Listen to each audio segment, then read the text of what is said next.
সিঙ্গাপুরে ড্রাইভিং করে মাসে 5 লাখ টাকা 4 লাখ টাকা ইনকাম করা যায়। এটা কতটুকু সত্য? এটা পুরো মিথ্যা।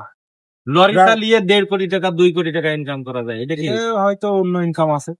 মানে বাংলাদেশি নাগরিক কিংবা বর্তমান lorry driver, safety coordinator, safety supervisor Singapore available. একটা পুরানো লরি ড্রাইভার 10 বছর 15 বছরের অভিজ্ঞতা আছে, সে একটা কোম্পানিতে কাজ করছে, দেখা গেলো পাশাপাশি একটা নতুন ওয়ার্কার 2 বছর আছে, সে ড্রাইভিং লাইসেন্স করছে। তখন সে যে বছরে পিন মারা শুরু করে, ও পুরনো ড্রাইভার, ওরে 2000 দিয়ে দরকার নাই, আমারে 1500 দিয়ে, আমি ড্রাইভারই করি, আমি লরি চালাই।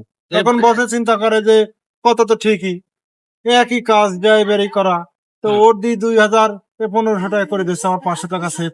তো এখন ড্রাইভার অনেক বেশি, এই কারণে পুরানো যারা অভিজ্ঞতা ড্রাইভার আছে তাদের সমস্যা।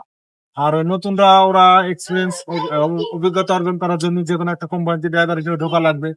তাহলে তো পরবর্তী কোম্পানি চেঞ্জ করলে বলতে পারবে যে আমি আমার কোম্পানিতে ড্রাইভার হিসেবে ছিলাম। কারণ ওই এক্সপিরিয়েন্সটা নেওয়ার জন্য কম স্যালারিতে তারা রাজি। আপনাকে ধন্যবাদ ভাই।